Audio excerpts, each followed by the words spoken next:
Hi everybody, my name is Trevor. I'm here at Swing Pros Atlanta's private lesson bay, and I want to talk to you a little bit about the most overlooked part of your golf game, your grip. I'm sure a lot of you have heard about weak grips, strong grips, but it really blows my mind as an instructor how many people have had tons of golf lessons and tell me that they've never heard anything about grip leverage. Strong, weak is a preference, but grip leverage is literally right or wrong.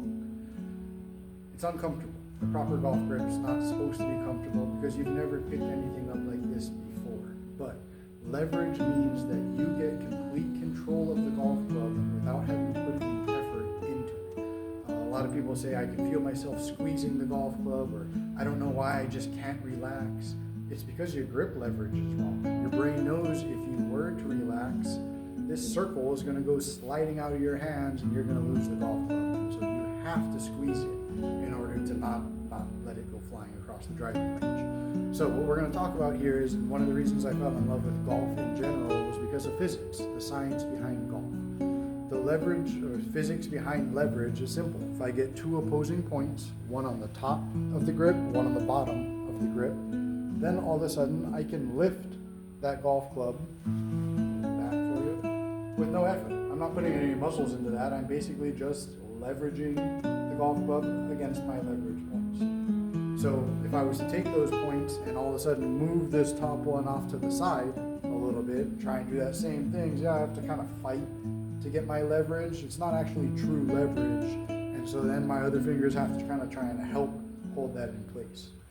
We're going to talk about the leverage with the lead hand. So for right-handed golfers, your left hand. For left-handed golfers, your right hand. We're going to talk about where those leverage points are in relation to your hand. So I'm going to look at this last joint on my index finger to cradle the golf club. So I'm essentially just going to let the golf club sit in that little cradle. Again, that's the last line on my index finger there. That one's pretty easy. The one that's a little less comfortable is getting the outside of my palm. I'm looking at the lifeline, between the lifeline and the base of my pinky essentially, to get over the top of the grip. See how much of the meat of my palm sits there? Where most people tend to grip the club is here. So there's nothing actually on top of the grip other than my fingers squeezing it and trying to hold on to it.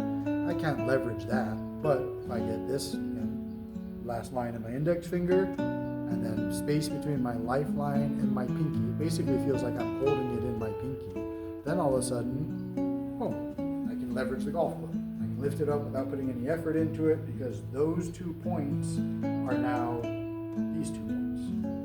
1, 2, boom, I've got leverage. The way I can test that is if I get too weak, so I'm going to move my hand off side of that so it's not quite on top anymore. Then I'm going to hold this in front of me and I'm going to let go of everything except the index fingers. You see how that's kind of slipping out on me? The club face opened a little bit. I don't actually have leverage over that. So I'm going to adjust, get it a little bit closer into my pinky. So I've got all that meat of my palm over 12 o'clock. If this is a clock face, bottom leverage is at 6 o'clock. Top leverage, I'm trying to get over 12 o'clock. Now, if I do that correctly, I can hold it out in front of me and I can let go of everything except my index finger. I'll show you this here in a second. But see how stable the club face is? Not a whole lot of weight on that. Well, wrap my fingers, set my thumb. Then all of a sudden, I've got 2.5 knuckles here. I've got the proper cup within my lead wrist. My thumb is coming down 1 o'clock, not 3 o'clock, not 12 o'clock, but it would just underline golf pride or whatever is on your grips. And again, I can hold it out in front of me. I can let go of everything except my index fingers. Yeah, that club face doesn't wobble at all.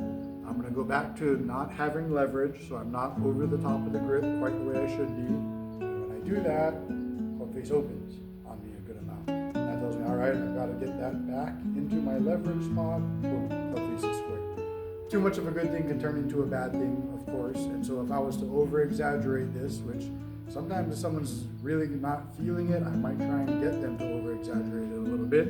I'm going to just basically place it in my fingers. So place it in my pinky. And when I do that leverage test, club face closes on me. So that tells me, all right, I've gone too far. I've got to come back a little bit closer to that lifeline that again, yeah, there, I've got all that meat of my hand on the top half of the grip. Now my brain can actually relax. My forearms, my wrists, my fingers know that the golf club is stuck to me, essentially. I move it back, I move it forth, it's on me. I don't have to squeeze it anymore. That's where my arms can actually relax, rotate, accept energy the way that they're meant to, as opposed to just basically holding on for dear life the whole time. So I hope this helps you. I think grip leverage is something that's, YouTube videos are great and all, and I can tell you and I can show you, but this is something that you really need to go into instruction with so that we can go over it over and over.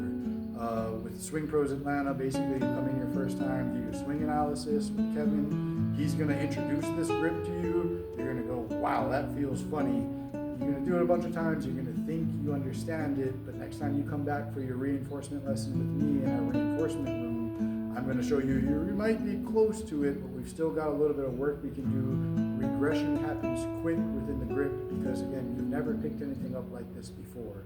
And so we need to set parameters.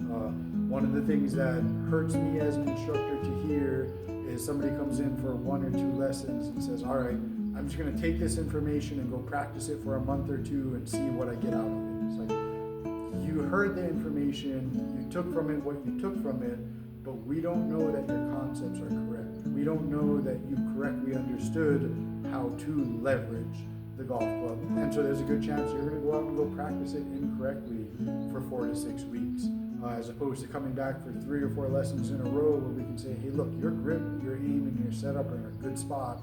Now you can really go out and go work and see what works, what doesn't work. Thank you for watching. Let me know if you have any questions. Look forward to seeing you soon.